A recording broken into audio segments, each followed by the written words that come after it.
Indonesia. Bareng sama saya Dian Brayandi dari Jendela Indo News Tegal. Saat sekarang saya sedang bersama Dr. Yuskon, PNS dari SMKN Negeri 2 Kota Tegal. Beliau juga penggiat dari literasi Kota Tegal. Selamat pagi Bapak. Selamat pagi. Bagaimana kabarnya Bapak? Alhamdulillah. Ya.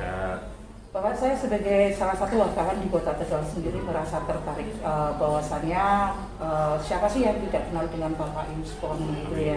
Bahwasannya Pak Yuskon ini adalah penggiat ya Pak dari literasi Kota Tegal. Apa sih Pak yang memotivasi seorang Dr. Yuskon untuk melakukan hal semacam itu Pak? Ya, jadi sebagai pendidik ya, itu dasar kuatnya adalah melakukan sebuah perubahan atau inovasi. Karena dasarnya pendidikan itu kan proses perubahan lebih baik, lebih bermanfaat, dan lebih bermutu.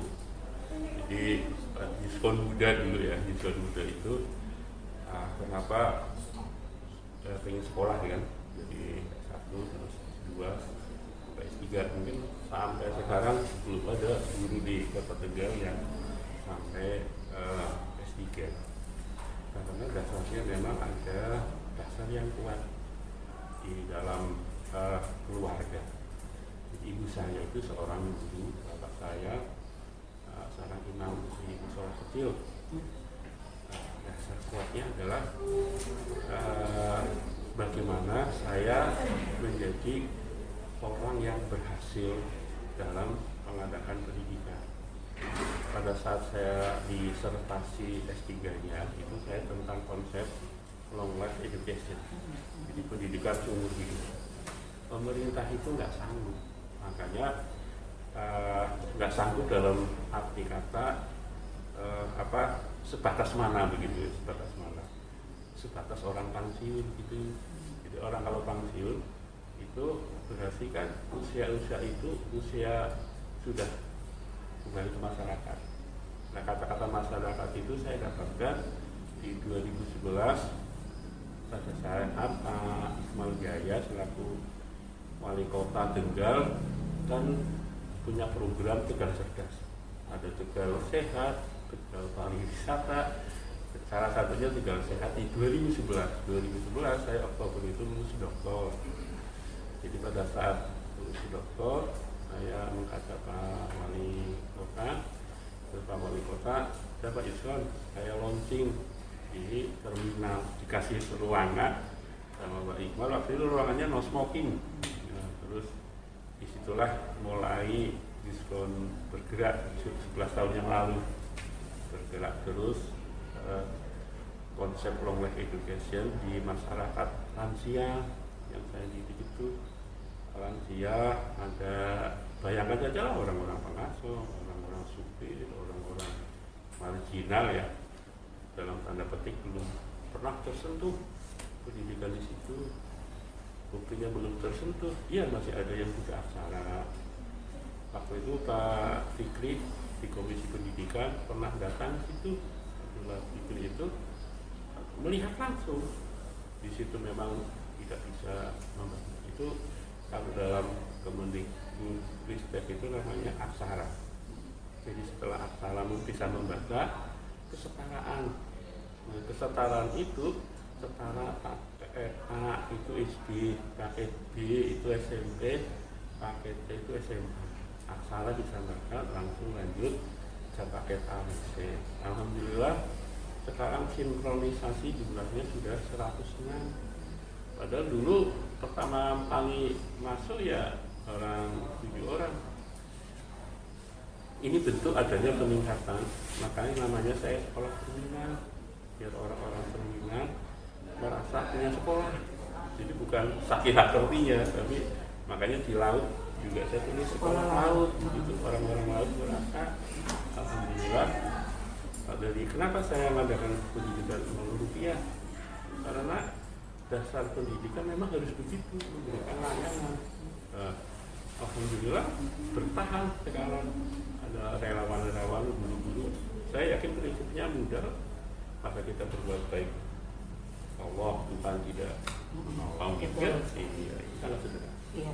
Dari histori atau secara yang tadi Bapak ceritakan bahwasannya saya menangkap bahwa intinya pendidikan memiliki nilai yang penting sekali di tengah masyarakat, sehingga tergerak untuk lebih membangkitkan bahwasanya pendidikan itu penting. Makanya ide-ide itu dicetuskan oleh Bapak. Dan sampai dengan sejauh ini, khususnya di tahun 2022 ini, bagaimana sih pandangan pemerintah dari kacamata Pak Yuskon terkait dengan perjuangan Pak Yuskon ini? Iya, jadi pemerintah itu karena mungkin keterbatasan. Jadi, makanya Pak Presiden itu di Gerakan Literasi Nasional itu kan alat penggeraknya itu. Tapi Gerakan Literasi Nasional ada 3 kan, gerakan literasi di sekolah, gerakan literasi di masyarakat, LS sekolah, gerakan literasi masyarakat, dan GLK, gerakan literasi keluarga. Jadi lewat gerakan itu, nah saya harus karena saya di sekolah, berarti memang bergerak di sekolah, di masyarakat. Jadi pemerintah itu tidak mungkin datang ke terminal mendata. Kita saja yang peduli. Dibayangkan saya dulu pernah mendata di terminal itu berapa kios, ada 100 sekian kios. Saya data pakai pengisian berapa orang yang lulus SD, SMP, SMA. Saya data. Di kekuatan data itu saya berikan formulir-formulir siapa yang mau bergabung. Karena pertama kali itu satu hal memberikan kepercayaan pada audiens kalau saya akan berhasil gitu loh. Itu kan yang susah. Ibarat orang jual barang, ini barangnya bagus, barangnya bermutu kan susah gitu. Dan alhamdulillah mendapatkan responsif yang sangat luar biasa, terutama dari masyarakat ya Pak ya. Terbukti kemarin dengan adanya acara seremoni revitalisasi terminal, bahwa sekolah terminal ini menjadi atensi pemerintah pusat. Dan dari situ Dirjen juga menyebutkan beberapa prestasi. Di antaranya apa sih Pak prestasi yang sudah sampai dengan diketahui oleh Dirjen? Iya, di tahun 2013 itu kami menerima penghargaan dari Pak Menteri Muhammad Nuh.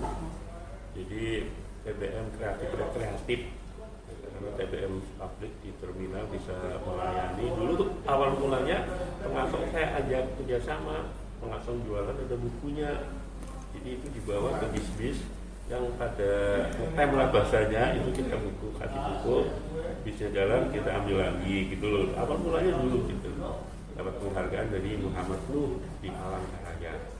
Oke, tahun berapa itu Pak yang pegiat literasi? Pegiat literasi berarti 2018 ya, 2018 itu juga dapat penghargaan dari Kemenpan NB, top 99 sampai top 40.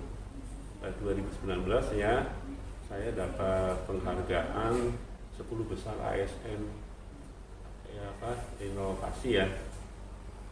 Jadi saya dapat penghargaan 10 besar Kemenpan EB yang kemarin disampaikan oleh, karena saya aktif mengelola sebagai guru PNS, juga mengelola di ASN. Ya, dengan beberapa prestasi yang tadi Bapak sebutkan dan Pak Dirjen kemarin perhubungan juga menyebutkan prestasi-prestasi yang sudah diraih oleh seorang Bapak Dr. Yuskon, kemudian memiliki harapan yang seperti apa ini Pak di depannya? Ya, harapan itu selalu berpotensi kepada kenyataan gitu ya. Maka harapan saya sangat sederhana pada warga belajar atau guru-guru relawan yang sering dengan kami itu, saya menyampaikan bahwasanya keberhasilan itu pasti dengan sebuah proses. Keberhasilan itu pasti berjenjang. Dan keberhasilan itu manakala pada saat kita sebagai manusia biasa itu kan selalu la yukalifullah nafsan illa wus'aha. Jadi soal-soal yang diberikan Allah Tuhan pada kita sebetulnya mampu.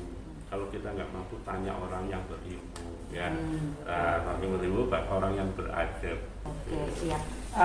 Ini Pak, saya sebagai rekan juga merasa gini. Saya melihat bahwa Pak Yuskon ini dengan perjuangan yang sangat luar biasa sekali, terutama pentingnya pendidikan dengan masyarakat. Ada tidak Pak hal-hal yang ingin disampaikan Pak Yuskon terhadap masyarakat? Dan terakhir Pak, terkait dengan harapan Pak Yuskon terhadap pemerintah Kota Tegal pada khususnya terkait dengan pendidikan ini. Iya, jadi harapan saya selalu meningkat ya, harus ada peningkatan pemberdayaan dan pengembangan. Peningkatan pemberdayaan dan pengembangan di sektor-sektor pendidikan manapun. Misalnya kalau di rumah RT jadikanlah beberapa tempat-tempat di situ untuk pendidikan. Kalau di kelurahan ya ada sampai ke masyarakat. Jadi sebetulnya pemerintah itu kalau bahasa saya itu benar-benar sinergitas itu mudah. Ya, mungkin yang ketidakfokusan sinergitas itu, maka seolah-olah Tegal itu TBM hanya Sakila-Kerti gitu ya. Mestinya bisa kalau ilmu-ilmu yang ada Sakila-Kerti, saya sebagai narasumber memberikan masukan dan sebagainya mungkin kan bisa. Kalau saya bergerak sendiri kan nggak bisa. Jadi maksudnya sebagai mitra pemerintah daerah mungkin. Oh iya Pak, kemarin juga ada kesempatan untuk sekolah terminal mendapat atensi dari Dirjen Perhubungan tersebut Pak, bahwa nantinya akan dialokasikan atau tempat-tempat untuk pendidikan tersebut. Itu Bapak memiliki gambaran yang seperti apa Pak, dan nanti ada perubahan yang seperti apa? Iya, saya terima kasih ya Pak Dirjen, Pak Budi, itu sangat luar biasa perhatian sama pendidikan, terutama di terminal. Beliau dalam sambutannya kan kalau di Tegal bisa, mungkin di tempat lain pastinya bisa, karena di terminal itu terminal itu kan sebetulnya paling dekat dengan pendidikan. Karena di terminal itu berbagai macam komunitas orang yang penuh harapan, tapi harapan itu tidak menjadi sebuah jaminan. Nah, pendidikan itu kan alat jaminan itu teknisnya itu loh, kalau di on-nya begitu. Karena pendidikan itu kan intinya tadi saya katakan di awal adanya sebuah perubahan. Maka hampir semua orang itu ingin pendidikan. Nah, maka sekarang ada namanya Merdeka Belajar. Itu sebetulnya konsepnya kan sangat sederhana. Begitu merdeka belajar itu, orang itu memang harus belajar. Belajar itu di mana-mana, bahasanya begitu. Jadi tidak harus terfokus di ruangan, out the box ya. Di luar pun orang bisa belajar, bahasanya kayak gitu. Jadi harapan saya sederhana sebetulnya. Marilah kita mencintai sebuah pendidikan. Ya. Kalau dengan mencintai pendidikan, maka kita akan menjadi orang-orang yang hebat. Sesuai pasal 33 ya, ayat 1. Jadi warga negara berhak mendapatkan pendidikan yang layak, yang baik lah. Berhak mendapatkan jadi. Dan itu pun menjadi dasar langkah Pak Yuskon tentang betul. pasal tersebut. Iya, betul. Oke, terima kasih Bapak Yuskon atas bincang-bincangnya. Saya atas nama Dian Rayanti mengucapkan terima kasih sebesar-besarnya, dan kami dari Jendela Indo News memberikan atensi yang sangat luar biasa kepada Dr. Yuskon. Tetap semangat Pak. Terima kasih.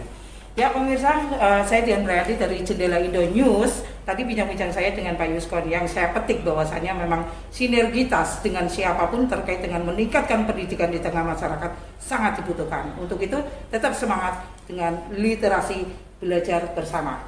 Dan siapapun, pendidikan adalah penting untuk meningkatkan pembangunan Indonesia. Salam sehat masyarakat Tegal, salam sehat Indonesia. Dian Rayanti, Jendela Indo News, Tegal. Semangat.